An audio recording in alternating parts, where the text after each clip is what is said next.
अजीज दोस्तों, प्रोग्राम में स्वागत है। पाकिस्तान में सरकारें बन चुकी हैं। उस पे आने से पहले मैं कुछ चीज़ें आपके साथ, कुछ और ख़बरें हैं जो मैं इम्पोर्टेंट हैं जो शेयर करना चाहूँगा। पहले तो ये कि याना मीर का मैंने इंटरव्यू किया था और उस पे मुझे फीडबैक मेजॉरिटी तो अच्छा ही आया है। इसके बाद भी मैंने एक वीडियो में उसके कस्टम के हवाले से और दूसरी चीज़ों से बताया था।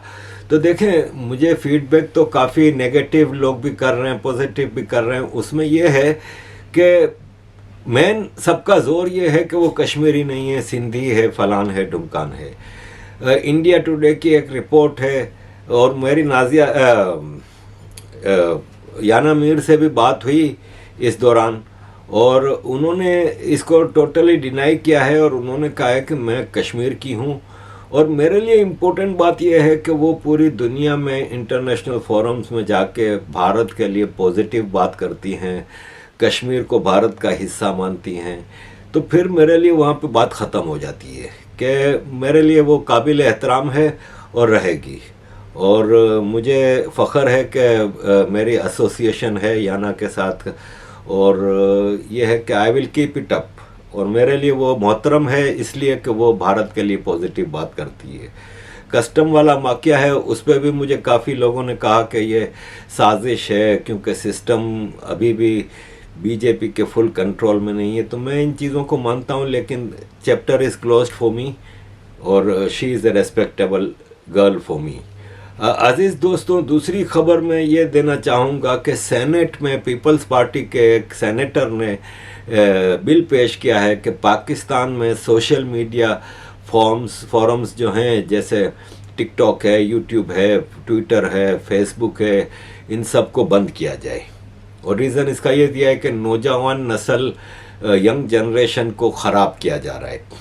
ज़ाहिर है ये एक सेनेटर की बिल है और पाकिस्तान की हिम्मत नहीं है कि ये सब चीज़ें कर सके कि आफ्टर ऑल पाकिस्तान WTO का एक सिग्नेटरी है, वर्ल्ड ट्रेड ऑर्गेनाइजेशन जो यूनाइटेड नेशंस की सब बॉडी है, उसका एक सिग्नेटरी है। और इस तरह पाकिस्तान सोशल मीडिया फोरम्स बंद नहीं कर सकता। ट्विटर हालांकि पाकिस्तान में आज तकरीबन 20 दिन हो गए बंद है और उस पर अभी तक कोई आवाज़ नहीं उठ रही। एलन मस्क ने भी उस पर अभी तक कुछ नहीं बोला।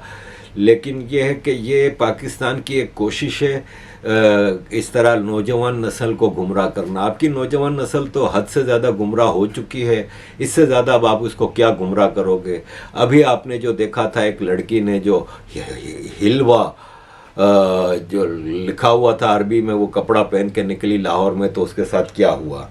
अजीज़ दोस्तों, उसी हवाले से मैं ये भी कहना चाहूँगा कि उसको जिस ASP assistant superintendent of police शेर बानू ने बचाया था, उसको इस वक्त पता नहीं क्या कुछ हो रहा है उसके साथ। और ऐसा लगता है कि पाकिस्तान में कोई अपनी ड्यूटी करता नहीं, क्योंकि उसने अपनी एक ड्यूटी की है सिर्फ, और उस ड्यूटी करने पे उसको मतलब हीरोइन बना दिया है। और उसका जो हो रहा है उसके साथ, मतलब एक हमारी एंकर है, न्यू मॉर्निंग शो करती है जुगन काजमी, उसने अपने प्रोग्राम में बुला के उसके हाथ चूम रही है। आसिम मुनीर बुला के उसके सर पे हाथ रख रहा है। उसने अपनी ड्यूटी की है। तो इसका मतलब ये है कि पाकिस्तान में कोई अपनी ड्यूटी करता नहीं, और कभी कभार कोई अपनी ड्यूटी कर देता है तो लोग खुशी से पागल हो जाते हैं। ये एक नॉर्मल काम किया है। एक मिसाल है कि इंग्लैंड में कोई ऐसा पुलिस वाली या पुलिस वाला कोई ऐसा काम करेगा तो कोई उसके हाथ चूमेगा। तो ये बनाना रिपब्लिक में ऐसा ही चलता है। अजीज दोस्तों, स्पेन की पुलिस ने पाकिस्तानियों को गिरफ्तार किया है। स्पेन की पुलिस ने एक गैंग गिरफ्तार की है जिसमें 14 पाकिस्तानी थे और वो नकली नोट छापता था। $1.1 मिलियन के नकली नोट यूरो के निकले हैं। 100 यूरो के ये नोट ATM और वो नोट चेक करने वाली मशीन भी पकड़ नहीं सक रही थी, इतने जेन्युइन बनाए थे। अजीज दोस्तों, पाकिस्तानियों की टैलेंट में तो ज़ाहिर कोई कमी है नहीं, लेकिन साला ये सारे टैलेंट है ना, ये नेगेटिव और क्रिमिनल एक्टिविटीज़ में यूज़ करते हैं, जिसकी वजह से हमें ये होता है कि पाकिस्तान एक बनाना रिपब्लिक है और ये टैलेंट अगर पॉजिटिव तरीके से, यही टैलेंट देखें, डीएनए तो हमारा एक ही है ना, तो फिर भारत के लोग उसको पॉजिटिव वे में इस्तेमाल करते हैं तो पूरी दुनिया की कंपनियों में टॉप पोजीशन पे जाते हैं, पूरी दुनिया की पॉलिटिक्स में टॉप पोजीशन पे जाते हैं। लेकिन पाकिस्तानी इन्हीं हरकतों में रह गए हैं। जैसे ये हमारे शोएब अख्तर हैं, जिन्होंने अभी तीसरा बच्चा पैदा किया है, वो शायद गज़वा हिंद के लिए फ़ौज तैयार कर रहे हैं। आपको याद होगा कि उसने गज़वा हिंद में जाने की बात की थी के बाद शुमाल, लेकिन ये भी लिखा गया है कि गज़वा हिंद के बारे में भी लिखा गया, अटक का दरिया दो दफ़ा रंगीन होगा खून से और अफगानिस्तान की फ़ौजें अटक तक पहुँचेंगी। ये सारी पेशिंग गोई उन्होंने की। लेकिन उसके बाद शुमाल मशरक़ से फ़ौजें उठेंगी, 8 टोलियों में से लोग आएंगे उज़्बेकिस्तान से। ये खुरासान की बात की है, खुरासान यहाँ लाहौर तक बनता था, पुराना खुरासान। हाँ, तो फिर वहाँ से शुमाल मशरक़ होएगी, शुमाल मशरक़ फ़ौजें निकलेंगी, तब आप वो कश्मीर फतह करेंगे, उसके बाद इंशाल्लाह आगे चलेंगे। लेकिन ये तो वो गज़वा हिंद के लिए अपनी फ़ौज तैयार कर रहा है और भारत का मीडिया शोएब अख्तर की बच्चे की पैदा होने की खबर हेडलाइन में लगा रहा है और खुशियां बांट रहा है। तो भारत के मीडिया और भारत के लोगों का भी समझ नहीं आती कि पाकिस्तानी यूट्यूबर्स को आसमान पे बिठाया हुआ है। हालांकि ये सारे जितने पाकिस्तानी यूट्यूबर हैं, ये आज यूट्यूब चैनल बनाने से पहले इनका क्या कैरेक्टर रहा है ये आप अच्छी तरह जानते हैं। आजकल एक और निकली है जिसको पाकिस्तानी यूट्यूबर्स बुला रहे हैं और सफाइयाँ पेश करवा रहे हैं, उसने भी अपना चैनल बनाया है। वो भी हिंदुत्व, मोदी, बीजेपी, हिंदू को गालियां देना, ये सब उनका आम था, ये सारे यूट्यूबर्स का है। लेकिन भारत के लोगों की वाह वाह। अजीज दोस्तों, आखिरी खबर पाकिस्तान के पॉलिटिकल उस पर जाने से पहले वो ये है कि 26/11 का एक और मास्टरमाइंड था, आज़म चीमा। वो फैसलाबाद में 70 साल की उम्र में हार्ट अटैक से मर गया। अब मेरी समझ में ये नहीं आता कि ये बेचारे इतने सारे टेररिस्ट मरे जा रहे हैं, हार्ट अटैक कुछ बात हजम नहीं होती। ये नामालूम अफराद का ही कारनामा लगता है। अजीज दोस्तों, एक फिल्म थी वांटेड सलमान खान की, उसमें वो विलन है, वो सलमान खान को कहता है कि तुमने मेरे सारे बंदे मार दिए। वो टेररिस्ट था गनी भाई, तुमने मेरे सारे बंदे मार दिए। पुलिस वाले तो रोज़ बनते रहते हैं, पुलिस बनाना इतना आसान काम नहीं, इतना मुश्किल काम नहीं, ये टेररिस्ट बनाना बहुत मुश्किल काम होता है, तुमने सब मार दिए। तो ये भारत को भी सोचना चाहिए, पाकिस्तान इतनी मेहनत से इतने बेचारे टेररिस्ट बनाता है और इसको पता नहीं कौन नामालूम अफराद जाके मार देता है।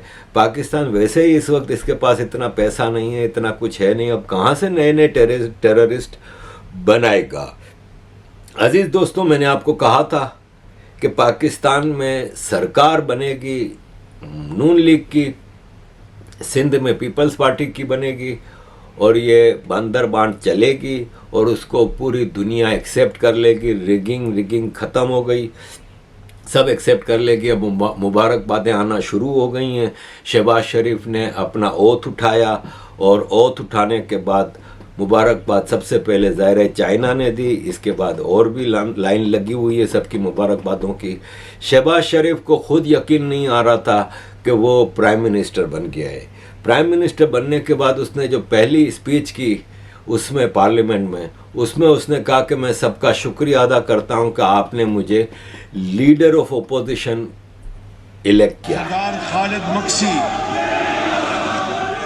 और उनके तमाम पार्टी अरकान का दिल की अथाह गहराइयों से शुक्रिया अदा करता हूं कि जिन्होंने अपने वोटों और अपनी मोहब्बत से मुझे आज इस ऐवान का लीडर ऑफ द ऑपोजिशन मुंतखब किया।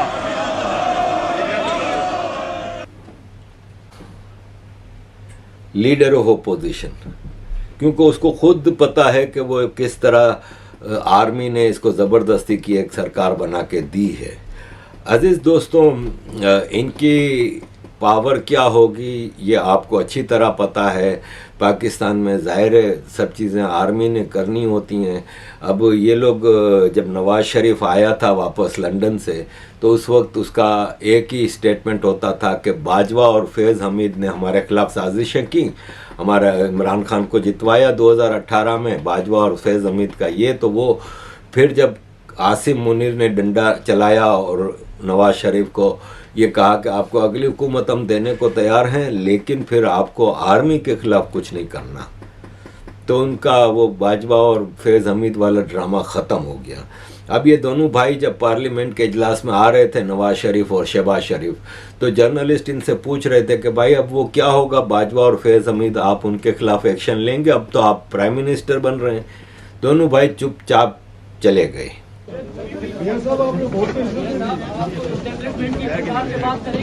मियां साहब, जनरल बाजवा का एहतसाब करेंगे आप? खामोशी कब तक सर रखेंगे? जनरल फैज हमीद का एहतसाब करेंगे मियां साहब आपने?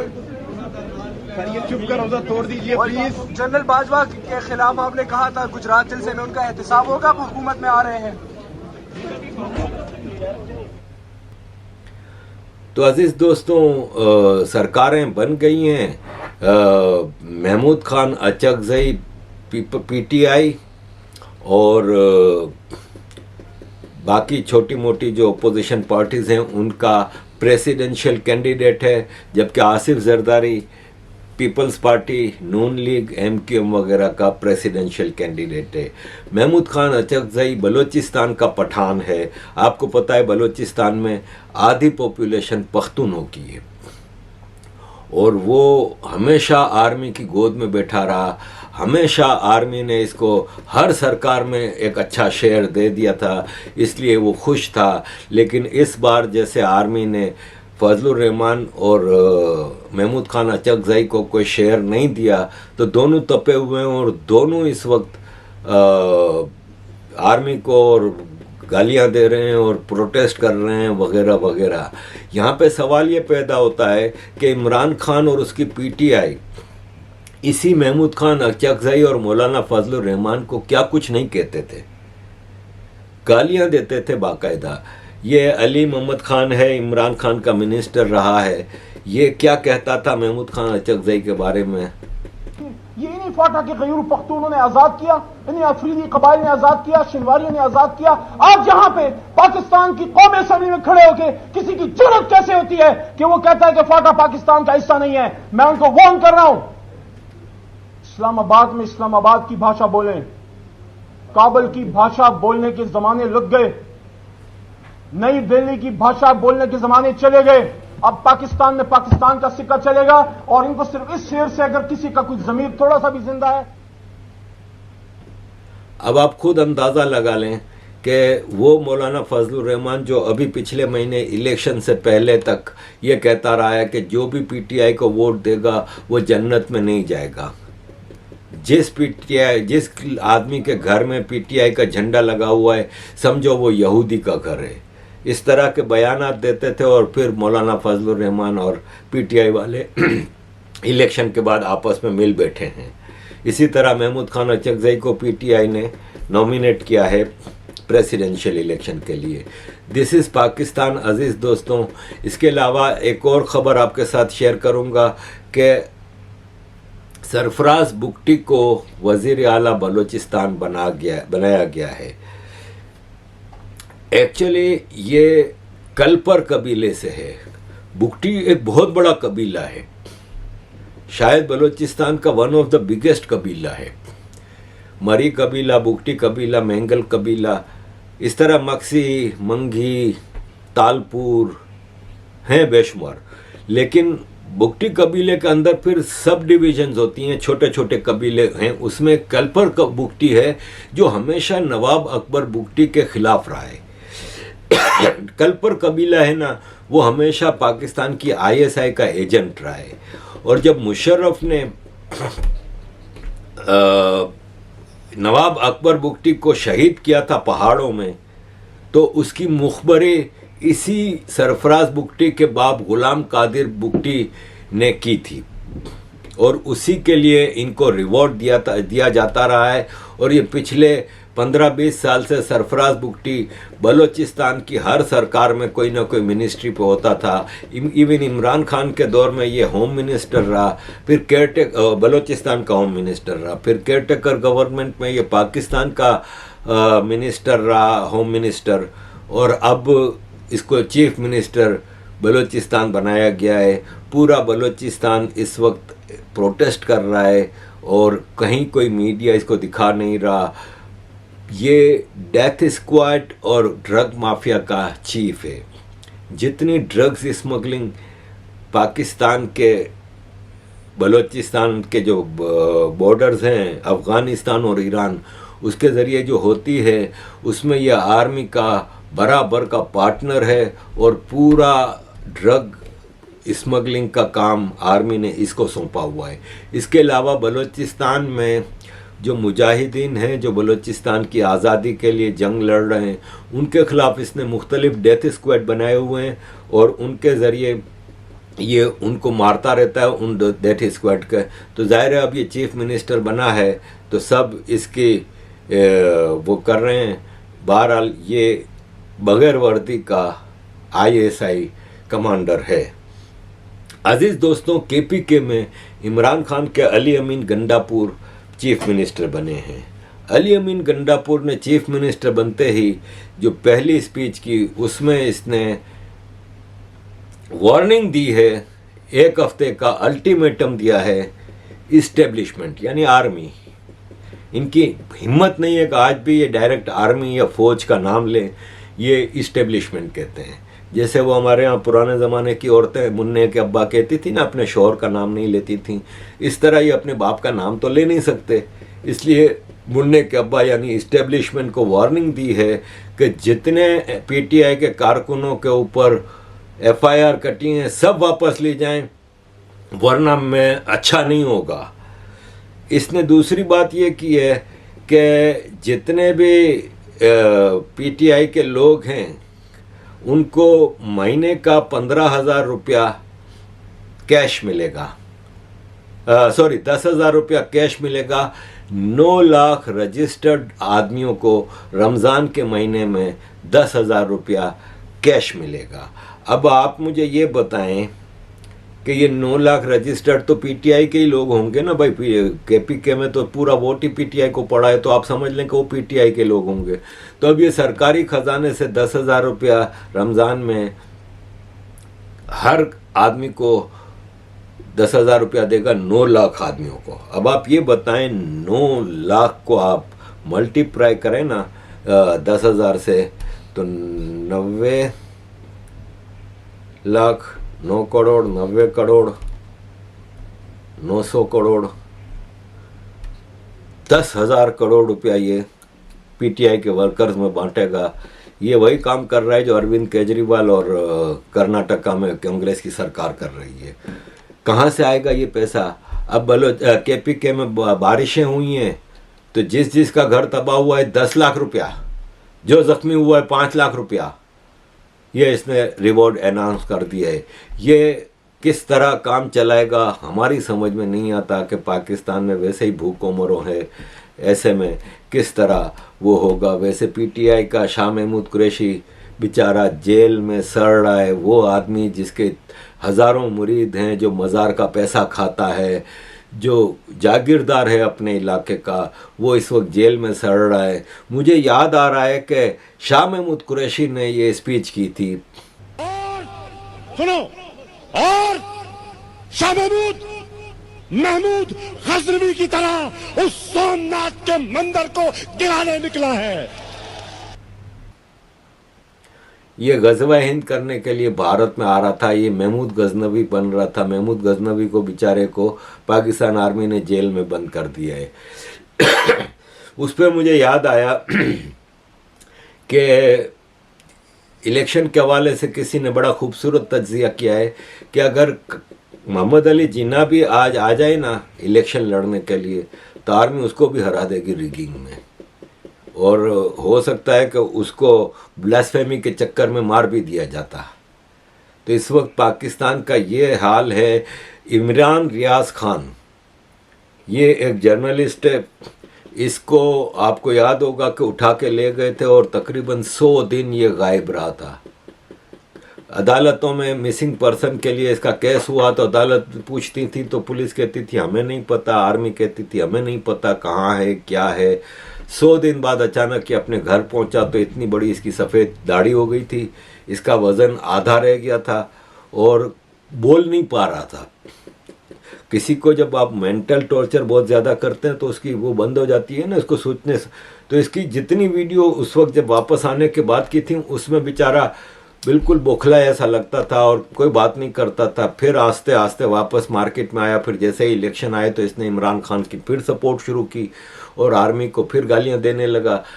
फिर आर्मी ने इसको उठाया करप्शन केस में। मतलब एक जर्नलिस्ट का करप्शन से क्या वो हो सकता है, ठीक है। अदालत ने करप्शन केस फारिग कर दिया तो अब इसको टेररिज्म के केस में पकड़ के वापस रिमांड दिया गया है। ये इस वक्त जेल के मज़े चख रहा है।